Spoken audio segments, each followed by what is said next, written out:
Assalamualaikum warahmatullahi wabarakatuh.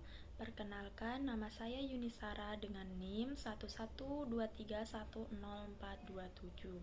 Tujuan video ini untuk memenuhi UTS mata kuliah Manajemen Keuangan Sektor Publik yang diampu oleh Ibu Widya Stuti, Eskom MAK.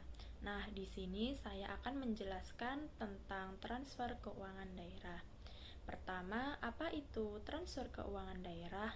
Nah, menurut Undang-Undang Nomor 1 Tahun 2022 tentang hubungan keuangan antara pemerintah pusat dan pemerintah daerah atau UU HKPD.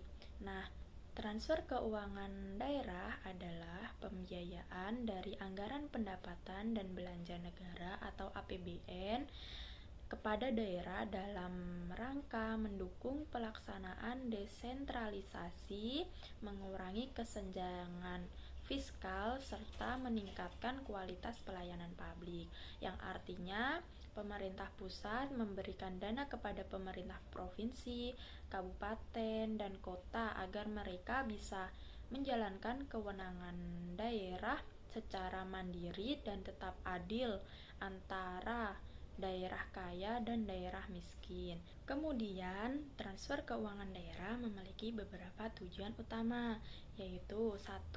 Mengurangi kesenjangan fiskal antar daerah. Maksudnya, tidak semua daerah memiliki kemampuan pendapatan yang sama. Misalnya, Jakarta punya banyak pajak daerah, sedangkan daerah terpencil pendapatannya kecil, maka transfer pusat membantu menyeimbangkan kondisi ini. Kedua, ada meningkatkan pelayanan publik di daerah. Maksudnya, dana transfer digunakan untuk membiayai pendidikan, kesehatan, infrastruktur, dan layanan dasar bagi masyarakat. Dan yang ketiga, mendukung pelaksanaan otonomi daerah. Maksudnya, sejak reformasi, daerah diberikan hak untuk mengatur dan mengurus rumah tangganya sendiri. Nah, dana transfer menjadi bahan bakar agar otonomi itu bisa berjalan. Dan kemudian yang keempat, mendorong pemerataan pembangunan nasional. Dengan dana dari pusat, daerah tertinggal bisa mengejar ketertinggalan pembangunan dari daerah yang lebih maju. Lanjut, di sini juga ada jenis-jenis transfer keuangan daerah. Yang pertama, menurut Undang-Undang HKPD ada 4 jenis utama transfer keuangan daerah, yaitu yang pertama dana bagi hasil atau DBH. Nah, DBH tersendiri ini adalah dana yang dibagikan kepada daerah berdasarkan penerimaan negara dari pajak atau sumber daya alam yang berasal dari daerah tersebut. Tujuan agar dapat mendapatkan bagian yang adil dari kekayaan alam atau pajak yang dikumpulkan di wilayahnya. Contoh DBH antara lain, yang pertama ada DBH penghasilan pajak, terus DBH pajak bumi dan bangunan, DBH cukai hasil tembakau, dan DBH sumber daya alam misalnya kayak minyak bumi, gas, dan hasil hutan. Kemudian yang kedua ada dana alokasi umum atau DAU. Nah, DAU adalah dana yang diberikan oleh pemerintah pusat untuk pemerataan kemampuan keuangan antar daerah. Sifatnya tidak ditentukan penggunaannya, jadi bisa digunakan untuk membiayai kebutuhan daerah secara umum, termasuk gaji pegawai negeri daerah, pelayanan publik, dan kegiatan rutin pemerintahan. Nah, rumus DAU biasanya mempertimbangkan jumlah penduduk, luas wilayah, tingkat kemiskinan, dan pendapatan asli daerah atau PAD. Kemudian yang ketiga ada dana alokasi khusus atau DAK. Nah, DAK berbeda dengan DAU karena penggunaannya sudah ditentukan oleh pemerintah pusat. Nah, DAK digunakan untuk kegiatan tertentu yang menjadi prioritas nasional tetapi dilaksanakan oleh pemerintah daerah. Contohnya, pembangunan sekolah, pembangunan puskesmas atau rumah sakit, pembangunan jalan desa, dan proyek air bersih dan sebagainya juga. Nah, DAK dibagi menjadi 3 jenis. Yang pertama, ada DAK fisik, contohnya pembangunan infrastruktur. Kedua, ada DAK non-fisik. Contohnya bantuan operasional sekolah atau kesehatan.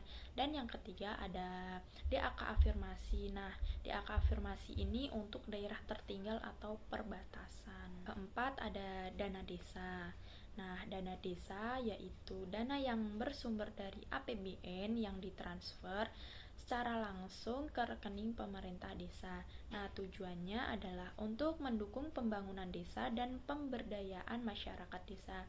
Contohnya, pembangunan jalan desa, bantuan untuk UMKM desa, program ketahanan pangan, dan kegiatan padat karya tunai di desa. Nah, sejak diberlakukan pada tahun 2015, dana desa terbukti meningkatkan partisipasi masyarakat dalam pembangunan dan memperkuat ekonomi lokal. Meskipun transfer keuangan daerah itu penting, nah, pelaksanaan transfer keuangan daerah juga menghadapi beberapa tantangan. Antara lain, yang pertama, ketergantungan fiskal. Nah, maksudnya dari ketergantungan fiskal yaitu banyak daerah yang masih terlalu bergantung pada dana dari pusat dan belum mampu meningkatkan pendapatan asli daerah atau PAD-nya tersendiri. Kemudian yang kedua, ketidakefisien penggunaan dana.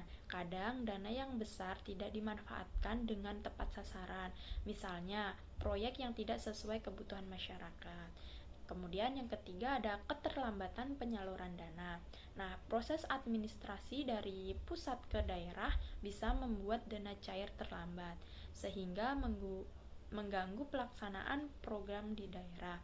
Kemudian yang keempat ada pengawasan yang lemah. Nah, masih ada kasus penyalahgunaan dana transfer akibat lemahnya sistem pengawasan dan transparansi keuangan daerah. Biasanya untuk mengatasi hal tersebut, pemerintah kini mendorong sistem digitalisasi keuangan daerah seperti Sistem Informasi Pemerintah Daerah atau SIPD agar penyaluran dana lebih transparan, akurat, dan tepat waktu. Jadi, kesimpulan dari materi di sini yaitu transfer keuangan daerah adalah wujud nyata dari komitmen pemerintah pusat untuk membangun Indonesia secara adil dan merata. Nah, melalui mekanisme seperti DBH, DAU, DAK, dan dana desa, daerah memiliki sumber pembiayaan untuk meningkatkan kesejahteraan masyarakat. Namun, agar tujuan ini tercapai, diperlakukan manajemen keuangan yang transparan, akuntabel, dan partisipatif di tingkat daerah. Nah, semoga pembahasan ini dapat menambah wawasan kita semua tentang pentingnya transfer keuangan daerah dalam mendukung otonomi dan pemerataan pembangunan di Indonesia. Terima kasih. Wassalamualaikum warahmatullahi wabarakatuh.